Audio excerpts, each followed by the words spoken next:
There Is a Light That Never Goes Out by the Smiths. Beautiful pop song. Definitely revolves around the vocal melody. It's a simple melody with a lot of variation, but the way that matches together with the chords really makes the song. So starting out, you have this D minor 7 in the middle of the neck. Then, and I usually use thumb, index, middle, and ring for that. That you could also strum it. It would work fine also. Then we're into the main verse.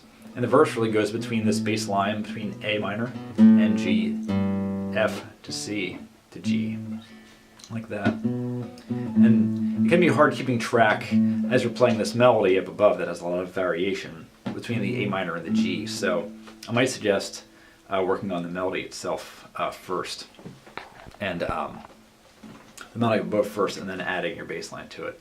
The melody is pretty simple, at least to start with. And there's that fast hammer-on right away. You don't need to do it that fast. You can also you can just do like that instead of if that's a little fast. But really up to you. It's just about articulating the vocal line as closely as you can.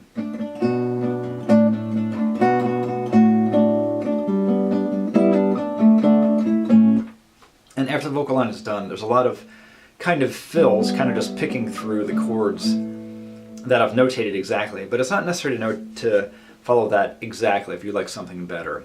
Really, once the vocal line is done, then just picking through the rest of the chords as you wish is totally fine. And then after it goes twice through that, then it adds this higher part.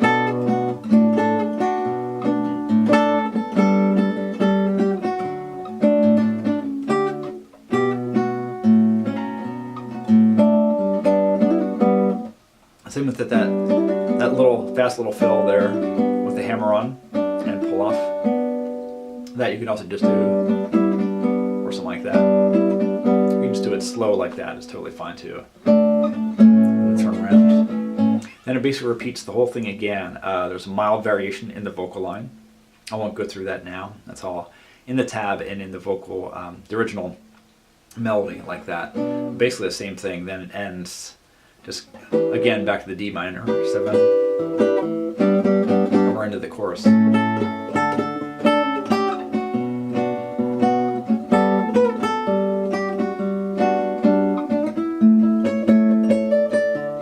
there's some big stretches right there, and there's some ways of getting around it. You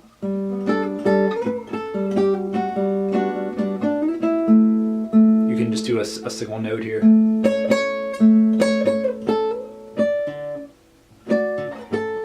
There, instead of going, you can just do a single note. And then with the C, if you don't want to do that big stretch, you can just do it like this. Like this. Instead of reaching down to the 5th fret there, you can just play those 3 notes at the 8th fret before going down to the C and finishing it. And this is a tricky little bit. This might be the trickiest spot that I found anyway. They're playing that line there. The main thing to remember is that your bass line will actually stop, your bass note will stop, but it's fine because we're following the melody. The melody is strong enough you don't need the bass note right there.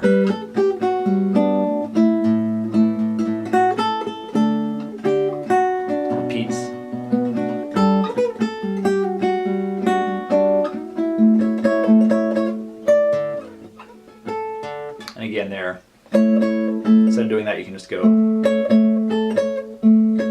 or even slide it, then this.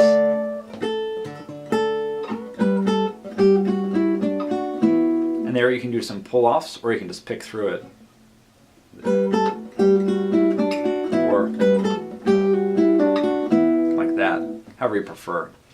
The second verse, very much like the first, just with some different words and different articulation, a slightly different melody to match those words. I'll just go through. I'll go through that part quickly. Same octave. Here you have this And that's kind of a big stretch there. If you want to do it instead, you can do it like this. Or play the G an octave higher.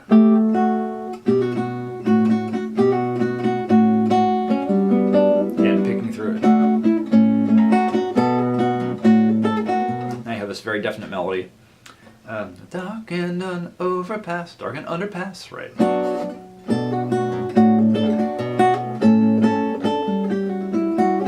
Again, there's pull-offs there, you can pick through the whole thing.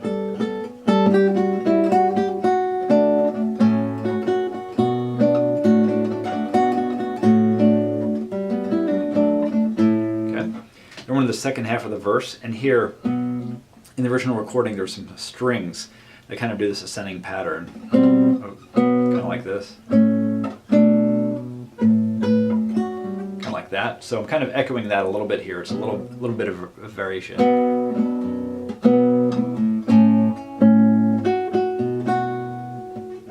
Like that.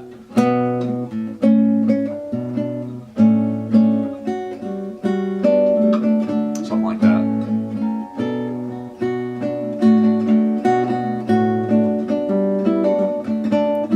Finishing the same way in the second part. Again, I did echo that a little bit.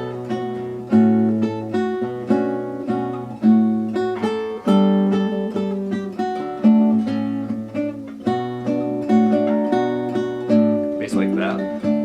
Again, ending with a D minor. So you just want to follow the vocal line. I'd suggest really listening to the original song and playing along with it as you go along, just to get the vocal articulation correct. Okay, this last chorus is just like the first. It's exactly a repeat. I won't do that. I won't repeat it now. But at the very end of the chorus, let's see.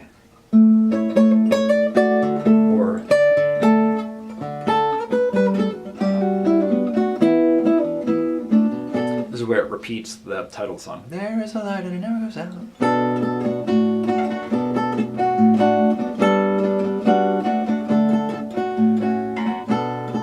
Like that. Repeats 4 times.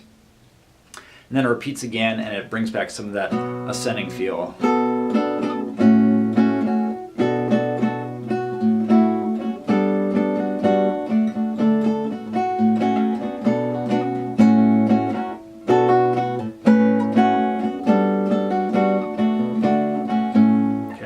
Now we're past the vocal melody. Now it just echoes those strings. Again,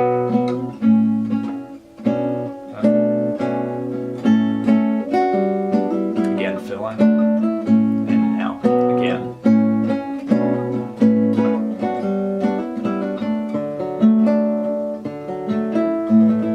The original song does not have the ending like that, so I kind of made it my own.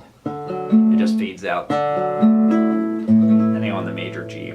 If you prefer to keep it minor, you can certainly just end on the A minor. That's your own choice. So I hope this is useful. As always, let me know any questions you might have.